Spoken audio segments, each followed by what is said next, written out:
എൻ്റെ എല്ലാ മക്കൾക്കും നമ്മുടെ ഇന്നത്തെ 5 മാർക്ക് ഷോർട്ട് ക്വസ്റ്റ്യൻ സീരീസിലെ അവസാനത്തെ സെഷൻ ആയിട്ടുള്ള നമ്മുടെ പാർട്ട് 3ലേക്ക് സ്വാഗതം. അപ്പോൾ ഇന്നത്തെ ഒരു സെഷനോട് കൂടി നമ്മൾ എന്ത് ചെയ്യുന്നുണ്ട്, 14 ക്വസ്റ്റ്യൻസ് നമ്മൾ ഡിസ്കസ് ചെയ്തിട്ടുണ്ട് മക്കളെ. അതും എക്സാമിന് 5 മാർക്കിന് ചോദിക്കാൻ ഏറ്റവും കൂടുതൽ പോസിബിലിറ്റീസ് ഉള്ള ക്വസ്റ്റ്യൻസ് ആണ് നമ്മൾ ഡിസ്കസ് ചെയ്തിട്ടുള്ളത്. അപ്പൊ നമ്മുടെ ആദ്യത്തെയും രണ്ടാമത്തെയും പാർട്ട് കാണാത്ത ഏതെങ്കിലും കുട്ടികൾ ഈ വീഡിയോ കാണുന്നുണ്ടെങ്കിൽ എന്ത് ചെയ്യുക, നമ്മുടെ കൊമേഴ്സിന്റെ ചാനലിലേക്ക് ഓടി ചെന്നാൽ മതി, എക്സാമിനറിന്റെ ചാനലിലേക്ക് ഓടി ചെന്നാൽ മതി. നിങ്ങൾക്ക് എന്ത് ചെയ്യാൻ വേണ്ടി പറ്റും, ആ 2 പാർട്ട് നിങ്ങൾക്ക് കാണാൻ പറ്റും. അതുപോലെ തന്നെ അതിൽ നമ്മൾ ഡിസ്കസ് ചെയ്തിട്ടുള്ള ക്വസ്റ്റ്യൻസ് എന്ത് ചെയ്യുക, നിങ്ങൾ നോക്കുക, എന്നിട്ട് പഠിക്കുക. പഠിച്ചു വെച്ചിട്ട് വേണം നിങ്ങൾ എന്ത് ചെയ്യാൻ വേണ്ടിയിട്ട്, എക്സാം ഹോളിലേക്ക് പോകാൻ വേണ്ടിയിട്ട്. അപ്പോൾ മക്കളെ, നിങ്ങൾ ഈ 3 പാർട്ടും കണ്ടിന്യൂസ് ആയിട്ടുള്ള കണ്ടിട്ടുള്ള കുട്ടികളാണെങ്കിൽ എന്താ, അത് നിങ്ങൾക്കറിയാം, ഇതിൽ ഒരു ക്വസ്റ്റ്യൻ പോലും വെറുതെ ഉള്ള ക്വസ്റ്റ്യൻസ് അല്ല. മിസ് എന്നും പറയുന്ന പോലെ തന്നെ നമ്മുടെ പ്രീവിയസ് ഇയർ ക്വസ്റ്റ്യൻ പേപ്പേഴ്സ് നമ്മൾ നോക്കി അതിൽ ഏറ്റവും കൂടുതൽ റിപ്പീറ്റ് ചെയ്ത് ചോദിച്ചിട്ടുള്ള ക്വസ്റ്റ്യൻസ് അല്ലെങ്കിൽ ഒരു ഏരിയാസ് ആണ് നമ്മൾ ഇവിടെ മൊത്തം ഡിസ്കസ് ചെയ്തിട്ടുള്ളത് അല്ലേ. അപ്പൊ നിങ്ങൾക്ക് എല്ലാവർക്കും ഈ വീഡിയോ യൂസ്ഫുൾ ആയിരുന്നു എന്നുണ്ടെങ്കിൽ എന്ത് ചെയ്യുക, നിങ്ങളത് കമന്റ്സിൽ തീർച്ചയായിട്ടും പറയുക. അതുപോലെ തന്നെ നിങ്ങളുടെ എല്ലാ ഫ്രണ്ട്സിനും ഇതുപോലെ ക്വസ്റ്റ്യൻസ് ഏതൊക്കെയാണെന്ന് അറിയാതെ കൺഫ്യൂഷൻ ആയിട്ട് നിൽക്കുന്ന നിങ്ങളുടെ എല്ലാ ഫ്രണ്ട്സിനും എന്ത് ചെയ്യുക, വീഡിയോ മാക്സിമം ഷെയർ ചെയ്ത് അവരെയും കൂടെ ഹെൽപ്പ് ചെയ്യുക. ഓക്കെ, അപ്പൊ നമ്മളുടെ ലാസ്റ്റ് ക്വസ്റ്റ്യനും ഉണ്ടായിരിക്കും. ഈ വീഡിയോന്റെ അവസാനം ലാസ്റ്റ് ഒരു ക്വസ്റ്റ്യനും മിസ് ചോദിക്കും. അതിന്റെ ആൻസർ എന്ത് ചെയ്യണം, എൻ്റെ കുട്ടികളെല്ലാവരും കമന്റ്സിൽ കറക്റ്റ് ആയിട്ട് പറയണം. ഓക്കെ, നമുക്ക് നോക്കാം എത്ര പേർക്ക് ആൻസേഴ്സ് അറിയാം. ഇൻ കേസ് ഇനി തെറ്റിപ്പോയാലും വിഷമിക്കൊന്നും ചെയ്യരുത്. ബാക്കിയുള്ള ആൻസർ നിങ്ങൾ എന്ത് ചെയ്യുക, ശരിയാക്കാണ് ചെയ്യേണ്ടത് അല്ലേ. അപ്പോൾ നമുക്ക് എന്ത് ചെയ്യാം, നമ്മുടെ ആദ്യത്തെ ക്വസ്റ്റ്യനിലേക്ക് നമുക്ക് പോവാം അല്ലേ. മറ്റൊന്നുമല്ല, നമ്മളെ സോഴ്സ് ഓഫ് ഫിനാൻസ് ആണ് അല്ലേ. നിങ്ങൾക്കറിയാം, നിങ്ങൾക്കൊരു ആവശ്യം വന്നു കഴിഞ്ഞാൽ നിങ്ങൾ ആരൊക്കെയാണ്, നിങ്ങളുടെ സോഴ്സ് ഓഫ് ഫിനാൻസ് ആരൊക്കെയാണ്, അത് നിങ്ങളുടെ അച്ഛനും അമ്മയും. നമുക്കൊരു ആവശ്യം വന്നാൽ ഒരു 10 രൂപ ആയിക്കോട്ടെ, നിങ്ങൾക്കൊരു ആവശ്യം വന്നാൽ നിങ്ങൾ ആരെയാണ് നോക്കുക, അത് അച്ഛൻ്റെ അമ്മേൻ്റെ അടുത്ത് പോകും.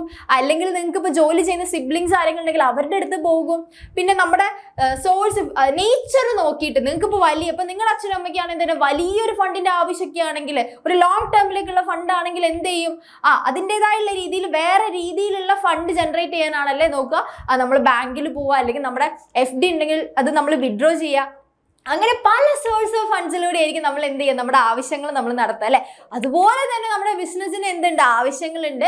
അപ്പൊ അതിന്റെ കാലയളവിന്റെ അടിസ്ഥാനത്തിൽ എന്തുണ്ട്, 2 ആക്കി നമ്മൾ തിരിച്ചിട്ടുണ്ട് അല്ലെ. മെയിൻ ആയിട്ട് എന്താണ്, ലോങ് ടേം ഫണ്ട്സും ഉണ്ട്, അതുപോലെ തന്നെ ഷോർട്ട് ടേം ഫണ്ട്സ് ഉണ്ട് അല്ലെ. ദീർഘകാല ആവശ്യങ്ങൾക്കുള്ള ഫണ്ടുകളും ഹ്രസ്വകാല ആവശ്യങ്ങൾക്കുള്ള ഫണ്ടുകളും. അപ്പൊ ഇത് മെയിൻ ആയിട്ട് എങ്ങനെയാണ് നമ്മൾ അത് ജനറേറ്റ് ചെയ്യുന്നത് എന്നുള്ളതിന്റെ സോഴ്സ് ഓഫ് ഫണ്ട്സ് നിങ്ങൾ എന്ത് ചെയ്യുക, നോക്കി. അത് വേറെ ഒന്നുമല്ല, മിസ് ഇപ്പൊ ജസ്റ്റ് ഒന്ന് നിങ്ങൾക്ക് പറഞ്ഞുതരാം. ഒന്നും കൂടെ നിങ്ങൾക്ക് ആർക്കെങ്കിലും ഓർമ്മ വരുന്നില്ലെങ്കിൽ ഒന്ന് പെട്ടെന്ന് ഓർമ്മിക്കാനായിട്ട് മിസ് ഇവിടെ കൊടുത്തിട്ടുണ്ട്. Equity shares, retain earnings, preference shares, debentures, loan from financial institutions, loan from banks ഒക്കെ എന്താണ്, നമ്മുടെ ഷോർട്ട് ടേം സോഴ്സ് ആണ് അല്ലേ. ഫിനാൻഷ്യൽ ഫണ്ടിന്റെ സോഴ്സ് ആണ്. ഷോർട്ട് ടേം ആണെങ്കിലോ ലോങ് ടേം ആണ്. ഷോർട്ട് ടേം ആണെങ്കിൽ എന്താണ്, trade credit, factoring, banks, public deposits, commercial papers ഒക്കെ എന്താണ്, ഷോർട്ട് ടേം ഹ്രസ്വകാല ആവശ്യങ്ങൾക്ക് വേണ്ടി യൂസ് ചെയ്യുന്നതാണ്. അപ്പൊ ഇത് കംപ്ലീറ്റ് പഠിച്ചു വെച്ച് മക്കൾ പോകണം. ഏതൊക്കെയാണ് എന്നുള്ളത് 5 മാർക്കിന് ചോദിക്കുന്ന ക്വസ്റ്റ്യൻ ആണ്, റിപ്പീറ്റ് ചെയ്ത് വന്നിട്ടുണ്ട്. അതുപോലെ തന്നെ ഈ ഫാക്ടറിങ് എന്ത് ചെയ്യുക, നിങ്ങൾ ജസ്റ്റ് ഒന്ന് സെപ്പറേറ്റ് നോക്കി വെക്കുക. കാരണം എന്താ, 2 മാർക്കിനും 3 മാർക്കിനൊക്കെ എന്താണ് ഫാക്ടറിങ് എന്ന് ചോദിച്ചിട്ടുണ്ട് കേട്ടോ. അപ്പൊ അത് നോക്കുക. പിന്നെ നോക്കേണ്ട എന്താണ്, റെസ്പോൺസിബിലിറ്റി അല്ലെ. നമ്മളൊരു ബിസിനസ്സിന് റെസ്പോൺസിബിലിറ്റി ഉണ്ട്. അത് ഡിഫറെന്റ് ഗ്രൂപ്പ്സിനോടുള്ള റെസ്പോൺസിബിലിറ്റി എന്താണ്, നമ്മുടെ 6ാമത്തെ ചാപ്റ്ററിൽ നമ്മൾ സോഷ്യൽ റെസ്പോൺസിബിലിറ്റി എന്ന് പറഞ്ഞ് പഠിച്ചിട്ടില്ലേ, ഓർമ്മയില്ല. അപ്പൊ അതിൽ ഒരു സെഷൻ എന്ത് ചെയ്യുക, നിങ്ങൾ കറക്റ്റ് ആയിട്ട് നോക്കുക. ആരോടൊക്കെ ഒരു ബിസിനസ് സോഷ്യലി റെസ്പോൺസിബിൾ ആയിരിക്കണം, ഓണേഴ്സിനോട് റെസ്പോൺസിബിൾ ആയിരിക്കണം, കസ്റ്റമേഴ്സിനോട് ചെയ്തിരിക്കണം, അതുപോലെ തന്നെ എംപ്ലോയീസിനോട്, ഗവൺമെന്റിനോട്, കമ്മ്യൂണിറ്റിയോട് എന്തുണ്ടായിരിക്കണം, സോഷ്യൽ റെസ്പോൺസിബിലിറ്റി ആര് കീപ്പ് ചെയ്യണം, ഒരു ബിസിനസ് കീപ്പ് ചെയ്യണം അല്ലേ. അപ്പൊ അതെന്ത് ചെയ്യാം, എൻ്റെ കുട്ടികളെല്ലാവരും കറക്റ്റ് ആയിട്ട് നോക്കി വെച്ച് പഠിച്ചിട്ട് പോവുക. അതും ചോദിച്ചിട്ടുള്ള ക്വസ്റ്റ്യൻ ആണ്. പിന്നെ വരുന്നത് എന്താണ്, ഇന്റർനാഷണൽ ബിസിനസ്സും നമ്മുടെ ഡൊമസ്റ്റിക് ബിസിനസ്സും തമ്മിലുള്ള ഡിഫറൻസ് എന്ത് ചെയ്യുക, ഒരു ടേബിൾ ഫോർമാറ്റിൽ തന്നെ വേണം നിങ്ങൾ മെയിൻ ആയിട്ട് പഠിക്കാനായിട്ട് കേട്ടോ. ഇത് ടേബിൾ ഞാൻ പറഞ്ഞിട്ടുണ്ട്, 2 ടൈപ്പിലുള്ള കാര്യങ്ങൾ ചോദിക്കുമ്പോൾ നിങ്ങൾ എപ്പോഴും എന്ത് ചെയ്യുക, ടേബിൾ ആയിട്ട് പഠിച്ചു വെക്കാൻ പോവുക. അതാകുമ്പോൾ എളുപ്പത്തിൽ പണി നടക്കും. ഇത് നിങ്ങൾക്ക് അറിയാലോ, ഡൊമസ്റ്റിക് ബിസിനസ് എന്ന് പറഞ്ഞാൽ നിങ്ങൾക്ക് തന്നെ ഏകദേശം ചിന്തിച്ചു കഴിഞ്ഞ് എഴുതാവുന്ന പോയിന്റ്സേ ഉള്ളൂ അല്ലെ. ഒന്നിൽ എന്തായിരിക്കും, ഒരു ബൗണ്ടറിക്കുള്ളിലായിരിക്കും, ഒരു ജോഗ്രഫിക്കൽ ഏരിയക്കുള്ളിലായിരിക്കും നടക്കുന്നത്. മറ്റേതെന്തായിരിക്കും, 2 അല്ലെങ്കിൽ 1ൽ കൂടുതൽ രാജ്യങ്ങളുടെ നേഷൻസിന്റെ ബൗണ്ടറിക്ക് അകത്ത് നടക്കുന്ന പരിപാടിയായിരിക്കും അല്ലെ. അവർ തമ്മിലുള്ളതായിരിക്കും. അവിടെ എന്താണ്, ഗ്ലോബൽ മാർക്കറ്റ് ഉണ്ടായിരിക്കും. പിന്നെ നമ്മുടെ കസ്റ്റമേഴ്സിന്റെ നേച്ചർ എങ്ങനെയാണ്? ഒന്ന് എന്ന് പറയുന്നത് ഒരു ഡൊമസ്റ്റിക്കിലുള്ളത്, അതായത് ഒരു സ്വന്തം കൺട്രിയിലുള്ള ആൾക്കാരായിരിക്കും. മറ്റെന്താ ഒന്ന് ഹോമോജീനിയസും മറ്റേത് അങ്ങനെ ആയിരിക്കില്ലല്ലോ, പല ടൈപ്പിലുള്ള കസ്റ്റമേഴ്സ് ഉണ്ടായിരിക്കും. സ്റ്റേക്ക് ഹോൾഡേഴ്സ് ഒക്കെ ഡിഫറെന്റ് ആയിരിക്കും അല്ലെ. ആരാ മക്കളെ സ്റ്റേക്ക് ഹോൾഡേഴ്സ് എന്ന് പറയുന്ന ആരാ? അത് നമ്മുടെ സപ്ലയേഴ്സ് ആയിക്കോട്ടെ, അതുപോലെ തന്നെ എന്താ മിഡിൽ മെൻ, എംപ്ലോയീസ്, ഷെയർ ഹോൾഡേഴ്സിനെയാണ് നമ്മൾ സ്റ്റേക്ക് ഹോൾഡേഴ്സ് എന്ന് പറയാ. അപ്പൊ നമ്മൾ ഡൊമസ്റ്റിക് ബിസിനസ്സിൽ സ്റ്റേക്ക് ഹോൾഡേഴ്സ് ആരായിരിക്കും? ഒരൊറ്റ നാഷണാലിറ്റി ഉള്ളവരായിരിക്കും. പക്ഷെ ഇന്റർനാഷണൽ ബിസിനസ്സിലേക്ക് നോക്കുകയാണെങ്കിൽ എന്തായിരിക്കും? അവരെന്താ പല ടൈപ്പ്, പല നാഷണാലിറ്റി ഉള്ളവരായിരിക്കും അല്ലെ. അപ്പൊ അങ്ങനെയുള്ള കുഞ്ഞു കുഞ്ഞു പോയിന്റ്സ് ഒക്കെ എന്ത് ചെയ്യുക, നിങ്ങൾ പഠിച്ചു വെക്കുക. എന്നിട്ട് ടേബിൾ ആയിട്ട് നിങ്ങൾ കറക്റ്റ് ആയിട്ട് എക്സാമിന് ചോദിച്ചാൽ അങ്ങ് അറഞ്ച മുറിഞ്ച എഴുതി മാർക്ക് ഇങ്ങോട്ട് മേടിച്ചെടുക്കണം അല്ലെ.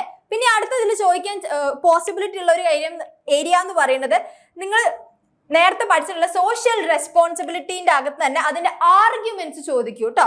എന്തുകൊണ്ടാണ് ഒരു ടീം സോഷ്യൽ റെസ്പോൺസിബിലിറ്റി വേണം എന്ന് പറയുന്നത്? ചിലർ പറയുന്നത് വേണ്ട എന്ന് പറയുന്നവരുണ്ട് അല്ലെ. അപ്പൊ എന്തുകൊണ്ടാണ് അവർ വേണം എന്ന് പറയുന്നതും വേണ്ട എന്ന് പറയുന്നതിന്റെ എന്തൊക്കെയാണ് ആർഗ്യുമെന്റ്സ് അല്ലെങ്കിൽ എഗെയിൻസ്റ്റ് ആയിട്ട് നിൽക്കുന്നുള്ള നിങ്ങൾ പോയിന്റ്സ് ആയിട്ട് പഠിച്ചു വെക്കുക. ഇത് എന്താണ് 5 മാർക്കിന് ചോദിക്കാൻ പോസിബിലിറ്റി കൂടുതലുള്ളതാണ് കേട്ടോ. അപ്പൊ ഒന്നെങ്കിലും മറ്റേതായിരിക്കും ചോദിക്കുക, ഡിഫറെന്റ് ഗ്രൂപ്പ്സിനോടുള്ള സോഷ്യൽ റെസ്പോൺസിബിലിറ്റി ആയിരിക്കും, അല്ലെങ്കിൽ എന്താണ് ഇതുപോലെ ആർഗ്യുമെന്റ്സും എഗെയിൻസ്റ്റും ആയിരിക്കും. 5 മാർക്കിന് ചോദിക്കുകയാണെങ്കിൽ മെയിൻ ആയിട്ട് വരിക കേട്ടോ. ഏതെങ്കിലും ഒന്നായിരിക്കും കൂടുതലും ചോദിക്കാനുള്ള ചാൻസ്, രണ്ടും കൂടെ ഒരുമിച്ച് ചോദിക്കാനുള്ള ചാൻസ് ഉണ്ടാവില്ല. മേ ബി നിങ്ങൾക്ക് മാച്ച് ദ ഫോളോയിങ് ആയിട്ടൊക്കെ ചിലപ്പോൾ 4 മാർക്കിനോ 3 മാർക്കിനോ ചോദിക്കാനുള്ള ഒരു പോസിബിലിറ്റി ഉണ്ട്, രണ്ടെണ്ണം ഒരുമിച്ച് വരികയാണെങ്കിൽ. ഓക്കെ, പിന്നെയാണ് നിങ്ങൾ പൊല്യൂഷന്റെ ഡിഫറെന്റ് ടൈപ്സ് പഠിക്കേണ്ടത്. ഇതേ ചാപ്റ്റർ തന്നെ ഉള്ളതാണ് എന്ത്? പൊല്യൂഷൻസ് അല്ലെ. നമുക്കിവിടെ പല ടൈപ്പ് പൊല്യൂഷൻസ് ഉണ്ട്. ഏതൊക്കെയാണ് ആ ടൈപ്പ് ഓഫ് പൊല്യൂഷൻസ് ഉള്ളത് നിങ്ങൾ നോക്കണം അല്ലെ. എയർ ഉണ്ട്, വാട്ടർ ഉണ്ട്, ഓക്കെ, ലാൻഡ് ഉണ്ട് അല്ലെ, നോയ്സ് പൊല്യൂഷൻ ഉണ്ട്. അപ്പൊ അതൊക്കെ എന്ത് ചെയ്യുക, നിങ്ങൾ കറക്റ്റ് ആയിട്ട് നോക്കിയിട്ട് അതിന്റെ ടൈപ്സ് കാര്യങ്ങളൊക്കെ പഠിച്ചു വെക്കുക. അങ്ങനെയൊക്കെ കൃത്യമായിട്ട് പഠിച്ചു പോയി കഴിഞ്ഞാൽ എന്താ, നിങ്ങൾക്ക് ഈസി ആയിട്ട് മാർക്ക് കൂടി സ്കോർ ചെയ്യാവുന്നതേ ഉള്ളൂ. അപ്പൊ ഇതിൽ നമ്മൾ എന്താ ടോട്ടൽ നമ്മുടെ 3 പാർട്ടിലൂടെ നമ്മൾ 14 ടോപ്പിക്സ് അല്ലെ 14 ക്വസ്റ്റ്യൻസ് ഡിസ്കസ് ചെയ്തിട്ടുണ്ട്. നിങ്ങൾ എക്സാമിന് മുൻപായിട്ട് പഠിച്ചിരിക്കണം എന്ന് മിസ് കമ്പൽസറി ആയിട്ട് പറയുന്ന ഏരിയാസ് ആണ് ഇതെല്ലാം എന്ന് പറയുന്നത്. അപ്പൊ നിങ്ങൾ എന്ത് ചെയ്യുക, എക്സാമിന് മുൻപ് പോകുന്നതിന് മുൻപ് വരെ എന്ത് ചെയ്യണം, അതൊക്കെ മാക്സിമം നന്നായിട്ട് പ്രിപ്പയർ ചെയ്യണം. അതുപോലെ തന്നെ മിസ് ആദ്യത്തെ പാർട്ടിൽ പറഞ്ഞിട്ടുള്ള MNCനെ നിങ്ങൾ എന്ത് ചെയ്യണം, ഒരു കാരണവശാലും അവനെ മറക്കരുത്. നിങ്ങളുടെ മൈൻഡിൽ എപ്പോഴും എന്തുണ്ടാവണം, MNC നിങ്ങളുടെ കൂടെ തന്നെ ഉണ്ടാവണം. ഓക്കെ, അപ്പൊ ഈ 3 പാർട്ടിലെ ക്വസ്റ്റ്യൻസ് നിങ്ങൾക്ക് യൂസ്ഫുൾ ആയിട്ടുണ്ടെന്ന് മിസ് വിശ്വസിക്കുന്നു. അതുപോലെ തന്നെ ഈ വീഡിയോ യൂസ്ഫുൾ ആയിട്ടുണ്ടെന്ന് വിശ്വസിക്കുന്നു. അപ്പൊ എന്താ ചെയ്യാം, മിസ് എന്നും പറഞ്ഞതുപോലെ തന്നെ നിങ്ങൾ കമന്റ്സിൽ പറയാം യൂസ്ഫുൾ ആയിരുന്നോ. അതുപോലെ തന്നെ എല്ലാ പാട്ടിലും മിസ് എന്ത് ചെയ്യാറുണ്ട്, അവസാനം നിങ്ങളോടൊരു ചോദ്യം ചോദിക്കാറുണ്ട് അല്ലെ. അപ്പൊ ഇത്തവണ ആ ചോദ്യത്തിൽ മാറ്റൊന്നുമില്ല. ഇത്തവണ മിസ് നിങ്ങളോട് ഒരു ചോദ്യം ചോദിക്കാനുണ്ട്. ഏതാണ് ആ ചോദ്യം എന്നല്ലേ? ഇപ്പൊ നിങ്ങൾക്കറിയാം, നമ്മൾ ഇന്റർനാഷണൽ ബിസിനസ് എന്ന് പറയുന്ന ആ ഒരു ചാപ്റ്ററിൽ നമ്മൾ പഠിച്ചിട്ടുണ്ട് എന്ത്, നമ്മൾ ഇമ്പോർട്ടും എക്സ്പോർട്ടും ചെയ്തിട്ട് നമുക്ക് ഇന്റർനാഷണൽ മാർക്കറ്റിലേക്ക് പോകാൻ വേണ്ടി പറ്റും അല്ലെ. അപ്പൊ അതിന് വേണ്ടിയിട്ട് എന്ത് ചെയ്യുന്നുണ്ട്, ഷിപ്മെന്റ് അല്ലെങ്കിൽ ഷിപ്പ് മാനേജ്മെന്റ്, നമ്മുടെ സാധനങ്ങൾ ചരക്ക് കാര്യങ്ങളൊക്കെ നമ്മൾ ഷിപ്പിൽ കയറ്റി കഴിഞ്ഞു. അപ്പൊ അതിൻ്റെയൊക്കെ അവസാനമായിട്ട് അവർ നമുക്കൊരു ഡോക്യുമെന്റ് നമുക്ക് തരുന്നുണ്ട്. നമ്മുടെ ചരക്ക് സാധനങ്ങളൊക്കെ അവരുടെ കയ്യിൽ, നമ്മുടെ ഗുഡ്സ് എന്താണ് അവരുടെ കയ്യിലാണ്. അപ്പൊ ലാസ്റ്റ് അവർ നമുക്കൊരു ഡോക്യുമെന്റ് തരും. ഏതാണ് ആ ഡോക്യുമെന്റ് എന്നുള്ള എന്ത് ചെയ്യുക, എന്റെ കുട്ടികൾ എല്ലാവരും കമന്റ്സിൽ പറയാം. മിസ് നോക്കട്ടെ എത്ര പേർക്ക് അറിയാന്നുള്ളത്. അപ്പൊ ഏതെങ്കിലും കുഞ്ഞുങ്ങളെ നമ്മുടെ ചാനൽ സബ്സ്ക്രൈബ് ചെയ്യാതെയാണ് നമ്മളെ വീഡിയോസ് കാണുന്നുണ്ടെങ്കിൽ എന്ത് ചെയ്യുക, ചാനൽ സബ്സ്ക്രൈബ് ചെയ്യുക. സബ്സ്ക്രൈബ് ചെയ്ത് വെച്ചാൽ എന്ത് കിട്ടും, നിങ്ങൾക്ക് കറക്റ്റ് ആയിട്ട് നോട്ടിഫിക്കേഷൻസ് കാര്യങ്ങൾ കിട്ടും. നമ്മൾ ചാനലിൽ പോസ്റ്റ് ചെയ്യുന്ന എല്ലാ കൊമേഴ്സിന്റെ കണ്ടന്റ്സും നിങ്ങൾക്ക് അപ്പം നിങ്ങളെ റിമൈൻഡ് ചെയ്യുന്നതായിരിക്കും നമ്മുടെ യൂട്യൂബ് അല്ലേ. ഓക്കെ, അപ്പൊ എല്ലാവരും എന്ത് ചെയ്യാം, കമന്റ്സിൽ ആൻസർ പറയാം. ഓക്കെ, അപ്പൊ നമുക്കിനി അടുത്തൊരു വീഡിയോസുമായിട്ട് വീണ്ടും കാണാം. ഓക്കെ, അപ്പൊ എല്ലാവരും എന്ത് ചെയ്യും, നന്നായിട്ട് എക്സാം എഴുതുക. നിങ്ങളെ കൊണ്ട് പറ്റാവുന്നതേ ഉള്ളൂ. നിങ്ങളൊന്ന് ആഞ്ഞു പിടിച്ചു കഴിഞ്ഞാൽ A+ എന്താവും, നിങ്ങളുടെ വീട്ടിൽ നിങ്ങളുടെ കൂടെ ഇങ്ങനെ ഇരിക്കും. ഓക്കെ, അപ്പൊ മക്കളെല്ലാവരും നന്നായിട്ട് എക്സാം അറ്റൻഡ് ചെയ്യുക. All the very best.